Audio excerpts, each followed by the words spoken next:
berbahagia Majelis Hakim yang telah memberi kesempatan kepada kami untuk membacakan surat dakwaan atas nama terdakwa Irfan Widianto SIK. Baik, kami akan membacakan surat dakwaan. Kejaksaan Negeri Jakarta Selatan, demi keadilan dan kebenaran berdasarkan ketuhanan Yang Maha Esa. Surat dakwaan nomor register perkara PDM 123 garing JKT SLTN garing 10 garing 2022. Identitas terdakwa dan penahanan sudah ditanyakan oleh Majelis Hakim. Selanjutnya kami langsung ke dakwaan. Dakwaan pertama, primer, bahwa terdakwa Irfan Widianto SIK bersama-sama dengan saksi Ferdi Sambo, saksi Hendra Kurniawan, saksi Arif Rahman Arifin, saksi Cuk Putranto, saksi Baikuini Wibowo, dan saksi Agus Nurpatria Adi Purnama, masing-masing dalam berkas perkara terpisah pada hari Sabtu tanggal 9 Juli 2002 sekira pukul, kami ulangi, pada hari Sabtu tanggal 9 Juli 2022 sekira pukul 7.30 waktu Indonesia Barat sampai dengan hari Kamis tanggal 14 Juli 2022 sekira pukul 21 waktu Indonesia Barat atau setidak-tidaknya pada bulan Juli tahun 2022 bertempat di pos security Komplek Perumahan Polri Duren 3 RT 05 RW 01 Kelurahan Duren 3 Kecamatan Pancoran Jakarta Selatan atau setidak-tidaknya di suatu tempat lain yang masih termasuk dalam daerah hukum Pengadilan Negeri Jakarta Selatan. Mereka yang melakukan, yang menyuruh melakukan, dan yang turut serta melakukan perbuatan dengan sengaja dan tanpa hak atau melawan hukum melakukan tindakan apapun yang berakibat terganggunya sistem elektronik dan atau mengakibatkan sistem elektronik menjadi tidak bekerja sebagaimana mestinya. Perbuatan terdakwa dilakukan dengan cara-cara sebagai berikut. Berawal pada hari Jumat tanggal 8 Juli 2022 sekira pukul 17 waktu Indonesia Barat telah terjadi penembakan terhadap Brigadir Nofriansah Yosua Huta Barat hingga mengakibatkan hilangnya nyawa Nofriansah Yosua Huta Barat bertempat di rumah dinas milik saksi Ferdi Sambo di Komplek Perumahan Polri Duren 3 Kelurahan Duren 3 Kecamatan Pancoran Jakarta Selatan. Hilangnya nyawa Nofriansah Yosua Huta Barat akibat penembakan tersebut. Saksi Ferdi Sambo timbul niat untuk menutupi fakta kejadian sebenarnya dan berupaya untuk mengaburkan tindak pidana yang telah terjadi. Sehingga salah satu upaya yang dilakukan yaitu menelpon saksi Hendra Kurniawan dan saksi Ari Cahya Nugraha alias Acai dan meminta agar segera datang ke rumah saksi Ferdi Sambo di Komplek Perumahan Polri Duren 3 nomor 46 RT 05 RW 01 Kelurahan Duren 3 Kecamatan Pancoran Jakarta Selatan karena ada sesuatu peristiwa yang perlu dibicarakan. Kemudian saksi Ari Cahya Nugraha alias Acai melibatkan terdakwa Irfan Widianto yang pernah menjadi staf pribadi saksi Ferdi Sambo saat menjabat Dirtipidum. Sesampai di rumah saksi Ferdi Sambo, saksi Ari Cahya Nugraha alias Acai memberitahukan kepada terdakwa Irfan Widianto agar menunggu di luar rumah saja.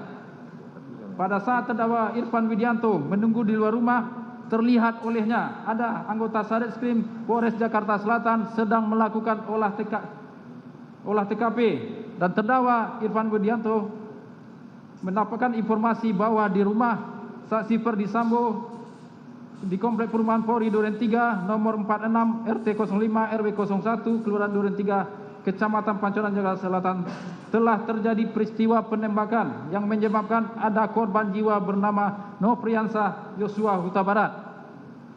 Selanjutnya, saksi Ari Cahya Nugraha alias Acai bertemu dengan saksi Ferdi Sambo yang sedang berada di garasi rumah. Lalu saksi Ferdi Sambo mengajak saksi Ari Cahya Nugraha alias Acai masuk ke dalam rumah dan melihat seseorang tergeletak di bawah tangga. Kemudian saksi Ari Cahya Nugraha alias Acai menanyakan kepada saksi Ferdi Sambo siapa orang tersebut dan saksi Ferdi Sambo tidak menjawab secara jujur, namun mengatakan kepada saksi Ari Cahya Nugraha alias Acai Orang yang tergeletak di bawah tangga tersebut adalah Brigadir Nofriansah Yosua Huta Barat, di mana telah terjadi tembak menembak dengan saudara Richard. Karena Brigadir Nofriansah Yosua Huta Barat berani melecehkan ibu atau istri saksi Ferdisambo. Selanjutnya, saksi Ari Cahya Nugraha alias Acai bertemu dengan Ricky Rizal Wibowo dan bertanya, "Ada apa, Ki?" Dan dijawab oleh Ricky Rizal Wibowo, Brigadir Nofriansah Yosua Huta Barat melakukan tembak menembak dengan saudara Richard. Selanjutnya, saksi Ari Cahya Nugraha alias Acai bertemu dengan Richard Eliezer Pudihang Lumiu dan bertanya, "Kamu yang menembak?" Dan dijawab oleh Richard Eliezer Pudihang Lumiu, "Siap, Komandan. Saya yang melakukan penembakan disebabkan Brigadir Nofriansah Yosua Huta Barat yang melakukan penembakan duluan kepada saya." Perkataan tersebut telah diatur dan disetting oleh Ferdisambo, tujuannya untuk menutupi fakta sebenarnya dan sebagai upaya mengaburkan tindak pidana yang telah terjadi. Bahwa berselang sekira pukul 19.15 waktu Indonesia Barat, saksi Hendra Kurniawan yang sebelumnya sedang berada di kolam pancing Pantai Indah Kapuk, Jakarta Utara, tiba di rumah saksi Ferdisambo di Komplek Perumahan Polri Duren 3 nomor 46 RT 05 RW 01 Kelurahan Duren 3 Kecamatan Pancoran, Jakarta Selatan, dan bertemu langsung dengan saksi Ferdisambo di karpot rumahnya, di mana pada saat itu saksi Hendra Kurniawan bertanya kepada saksi Ferdisambo, "Ada peristiwa apa, Bang?" Dijawab oleh saksi Ferdisambo, ada pelecehan terhadap mbakmu.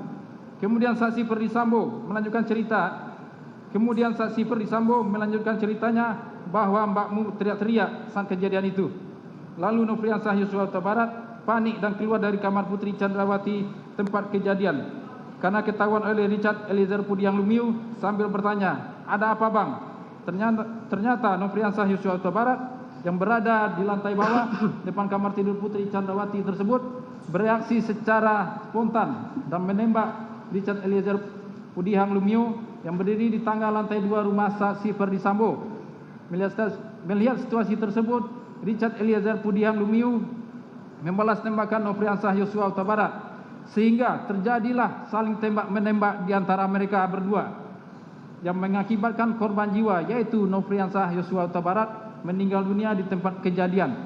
Inilah cerita yang direkayasa saksi Ferdisambo lalu disampaikan kepada saksi Hendra Kurniawan. Setelah selesai saksi Hendra Kurniawan mendengarkan cerita dari saksi Ferdisambo, kemudian saksi Hendra Kurniawan menindaklanjutinya dengan menjumpai Beni Ali, Karupropos di Propam Polri, yang telah datang terlebih dahulu sebelum maghrib di tempat kejadian di rumah saksi Ferdisambo. Bersama-sama dengan Susanto, Gakum Propos di Propam Polri. Selanjutnya saksi Hendra Kurniawan bertanya kepada Beni Ali, "Pelecehan seperti apa?" Kata Beni Ali menjelaskan kepada saksi Hendra Kurniawan bahwa Beni Ali sudah bertemu dengan Ibu Putri Chandrawati di kediaman Jalan Saguling 3 nomor 29 Duren 3 Jakarta Selatan, dan Putri Chandrawati menceritakan kepada Beni Ali benar telah terjadi pelecehan terhadap diri Putri Chandrawati di saat sedang beristirahat di dalam kamarnya, di mana sewaktu kejadian Putri Chandrawati juga menggunakan baju tidur celana pendek, kata Beni Ali kepada saksi Hendra Kurniawan. Lalu Beni Ali melanjutkan ceritanya dan mengatakan permasalahannya korban Nofriansah Yosua Huta Barat telah memasuki kamar Putri Chandrawati dan sedang meraba paha sampai mengenai kemaluan saksi Putri Chandrawati. Akan tetapi Putri Chandrawati terbangun dan kaget sambil berteriak. Dikarenakan teriakan Putri Chandrawati tersebut, korban Nofriansah Yosua Huta Barat menodongkan senjata apinya ke Putri Chandrawati sambil mencekik leher dan memaksa agar membuka kancing baju Putri Chandrawati. Lalu Putri Chandrawati berteriak histeris sehingga korban Nofriansah Yosua Huta Barat panik dan keluar dari kamar. Dan saat itu juga bertemu dengan Richard Eliezer Pudihang Lumiu, sehingga terjadi tembak menembak. Cerita Beni Ali didapatkan dari Putri Chandrawati, lalu diceritakan kembali kepada saksi Hendra Kurniawan. Setelah selesai saksi Hendra Kurniawan mendengar cerita dari Beni Ali di ruang tengah rumah dinas saksi Ferdisambo tempat kejadian perkara, kemudian saksi Hendra Kurniawan mendekati sambil melihat mayat Nofriansah Yosua Huta Barat yang berada di bawah tangga dapur rumah dinas saksi Ferdisambo tersebut. Tidak lama kemudian, sekira pukul 19.30 waktu Indonesia Barat, datang mobil ambulan dan selanjutnya jenazah korban Nofriansah Yosua Huta Barat dievakuasi ke Rumah Sakit Kramat Jati yang dikawal oleh Susanto. Setelah jenazah korban Nofriansah Yosua Huta Barat dievakuasi, kemudian saksi Hendra Kurniawan bersama Beni Ali kembali ke kantor divisi Propam Mabes Polri. Selama dalam perjalanan menuju kantor saksi Hendra Kurniawan menelpon Harun supaya menghubungi saksi Agus Nurpatria Adi Purnama agar datang ke kantor divisi Propam Mabes Polri, tujuannya untuk melakukan klarifikasi kebenaran peristiwa di rumah dinas saksi Ferdisambo. Setibanya saksi Hendra Kurniawan di kantor sekira pukul 20.05 waktu Indonesia Barat, saat itu saksi Agus Nurpatria Adi Purnama ternyata telah tiba terlebih dahulu di sana. Kemudian saksi Hendra Kurniawan melakukan klarifikasi kepada Richard Eliezer Pudihan Lumiu, Ricky Rizal Wibowo dan Kuat Ma'ruf yang telah berada di sana. Dan pada intinya mereka menjelaskan dan membenarkan sesuai cerita yang telah diskenariokan oleh saksi Ferdisambo sebelumnya. Perihal terjadinya penembakan di komplek perumahan Polri Duren 3 Kelurahan Duren 3 Kecamatan Pancoran Jakarta Selatan. Kemudian sekira pukul 20.45 waktu Indonesia Barat, Beni Ali mendapatkan telepon dari Dedi Murti dan menyampaikan agar Beni Ali menghadap pimpinan. Pada saat Beni Ali berangkat dari kantor divisi Propam Mabes Polri hendak menghadap pimpinan dan mau turun ke lantai 1 Biro Provos, di saat itulah bertemu Beni Ali dengan saksi Ferdisambo dan Beni Ali menyatakan saya dipanggil pimpinan. Kemudian dijawab saksi Ferdisambo, "Oh iya, jelaskan saja, nanti saya menghadap juga." Kemudian saksi Hendra Kurniawan menampingi Beni Ali bersama menghadap pimpinan. Sepulang saksi Ferdisambo, saksi Hendra Kurniawan dan Beni Ali menghadap pimpinan. Selanjutnya pada pukul 22 waktu Indonesia Barat, saksi Hendra Kurniawan dan saksi Ferdisambo kembali ke ruangan pemeriksaan Biro Provos di lantai 3 dan langsung menemui Richard Eliezer Pudihan, Ricky Rizal Wibowo dan Kuat Ma'ruf untuk menyampaikan dan menyamakan pikiran sesuai skenario yang telah dibuat sebelumnya atas peristiwa penembakan yang terjadi pada diri korban Nofriansah Yosua Huta Barat.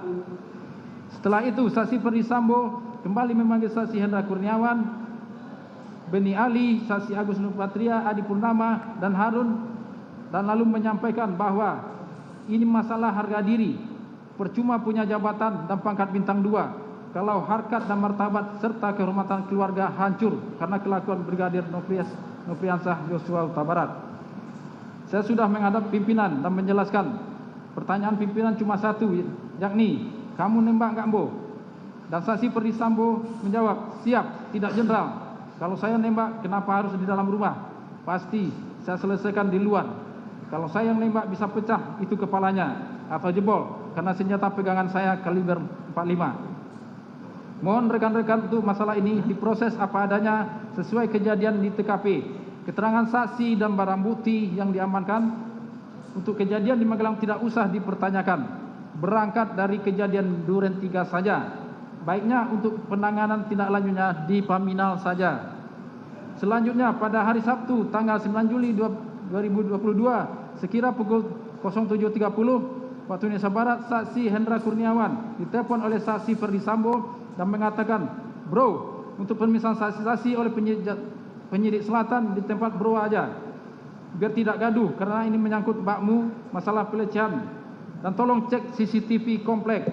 Lalu sekira pukul 8.00 waktu Indonesia Barat, saksi Hendra Kurniawan menghubungi saksi Ari Cahya Nugraha alias Acai yang merupakan tim CCTV pada saat kasus KM50, namun tidak terhubung. Kemudian saksi Hendra Kurniawan menghubungi saksi Agus Nurpatria Adi Purnama melalui WhatsApp call dan meminta agar ke ruangan saksi Hendra Kurniawan. Pada saat saksi Agus Nurpatria Adi Purnama tiba di ruangan tersebut, saksi Hendra Kurniawan meminta Agus Nurpatria Adi Purnama untuk menghubungi saksi Ari Cahya Nugraha alias Acai dengan kalimat, Coba Gus hubungi AKBP Ari Cahya." Namun tidak terhubung juga. Lalu tidak berapa lama saksi Ari Cahya Nugraha dengan nomor 0812 2178 297 dan mau bicara dengan saksi Hendra Kurniawan. Lalu saksi Agus Nurpatria Adipurnama menyerahkan handphone kepada saksi Hendra Kurniawan sambil mengatakan kepada saksi Ari Cahya Nugraha alias Acai, "Nih, ada di sebelah saya." Kemudian saksi Hendra Kurniawan berbicara dengan saksi Ari Cahya Nugraha dan mengatakan, "Cai, permintaan Bang Sambo untuk CCTV udah dicek belum? Kalau belum, mumpung siang coba kamu screening." Akan tetapi saksi Ari Cahya Nugraha alias Acai menjelaskan dia sedang berada di Bali dan menyampaikan nanti biar anggotanya, maksudnya terdakwa Irfan Widianto yang melakukan pengecekan CCTV. Kemudian saksi Hendra Kurniawan menjawab, "Silakan aja koordinasi dengan KDNA," maksudnya saksi Agus Nurpatria Adipurnama. Setelah itu saksi Agus Nurpatria Adipurnama kembali menghubungi saksi Ari Cahya Nugraha alias Acai untuk memastikan bahwa arahan yang diberikan oleh saksi Hendra Kurniawan sudah jelas, dan dijawab oleh saksi Ari Cahya Nugraha alias Acai bahwa arahan tersebut sudah jelas. Kemudian saksi Ari Cahya Nugraha alias Acai juga menyampaikan kepada saksi Agus Nurpatria Adipurnama bahwa terdakwa Irfan Widianto yang merupakan anggota saksi Ari Cahya Nugraha alias Acai akan menemui saksi Agus Nurpatria Adipurnama untuk menindaklanjuti koordinasi menyangkut arahan dari saksi Hendra Kurniawan. Bahwa kemudian sekitar pukul 15 waktu Indonesia Barat, terdakwa Irfan Widianto yang merupakan anak buah saksi Ari Cahya Nugraha alias Acai tiba di Komplek Polri Duren 3. Kemudian memarkirkan kendaraannya di luar Komplek Perumahan Polri sambil menunggu anggota lainnya, yaitu saksi Tomser Christian dan saksi Munafri Bahtiar. Berselang tidak berapa lama, kemudian sekira 5 menit, mereka bersama tiba di parkiran tersebut. Dan selanjutnya, terdakwa Irfan Widianto menelpon saksi Ari Cahya Nugraha alias Acai dan menyampaikan bahwa terdakwa Irfan Widianto sudah tiba di Komplek Perumahan Polri Duren 3. Dan saksi Ari Cahya Nugraha alias Acai memberikan nomor handphone saksi Agus Nurpatria Adipurnama, maksudnya KDNA Paminal, dan terdakwa Irfan Widianto diminta menghadap. Selanjutnya terdakwa Irfan Widianto menghubungi saksi Agus Nurpatria Adipurnama, maksudnya KDNA Paminal, dan menyatakan bahwa terdakwa Irfan Widianto adalah anggota saksi Ari Cahya Nugraha alias Acai dan meminta menghadap saksi Agus Nurpatria Adipurnama. Dan selanjutnya saksi Agus Nurpatria Adipurnama meminta terdakwa Irfan Widianto agar melakukan screening dengan cara menghitung jumlah CCTV yang berada di Komplek Polri Duren 3. Dan terdakwa Irfan Widianto menemukan bahwa terdapat sebanyak 20 CCTV di Komplek Polri Duren 3. Setelah itu terdakwa Irfan Widianto melaporkan hal tersebut kepada saksi Agus Nurpatria Adipurnama dengan menggunakan telepon bahwa hasil pengecekan CCTV di seputaran Komplek Perumahan Polri Duren 3 ada sekitar 20 CCTV. Selanjutnya, saksi Agus Nurpatria Adipurnama juga melaporkan jumlah CCTV hasil perhitungan terdakwa Irfan Widianto di seputaran Komplek Perumahan Polri Duren 3 tersebut kepada saksi Hendra Kurniawan yang sengaja menunggu informasi dan sedang berada di rumah dinas saksi Ferdi Sambo bersama saksi Arif Rahman Arifin dan saksi Ferdi Sambo. Kemudian saksi Agus Nurpatria Adipurnama mengatakan, "Bang, izin anak buahnya Acai laporan ke saya ada sebanyak 20 CCTV. Kemudian saksi Hendra Kurniawan mengatakan, "Oke, jangan semuanya, yang penting-penting saja." Setelah menghubungi saksi Hendra Kurniawan, kemudian saksi Agus Nurpatria Adipurnama menyampaikan kepada terdakwa Irfan Widianto dengan cara dirangkul oleh saksi Agus Nurpatria Adipurnama sambil ditunjukkan CCTV yang berada di pertigaan depan pintu masuk lapang basket Komplek Polri Duren 3 RT 05 RW 01 Kelurahan Duren 3 Kecamatan Pancoran Jakarta Selatan. Kemudian saksi Agus Nurpatria Adipurnama menanyakan DVR CCTV tersebut ada di mana. Tetapi terdakwa Irfan Widianto menjawab tidak tahu. Setelah itu saksi Agus Nurpatria Adipurnama menyatakan bahwa DVR CCTV tersebut ada di pos security. Dan terdakwa Irfan Widianto diarahkan mengecek keberadaan DVR CCTV tersebut. Selain itu terdakwa Irfan Widianto juga diminta untuk mengambil DVR CCTV tersebut dan mengganti dengan DVR CCTV yang baru.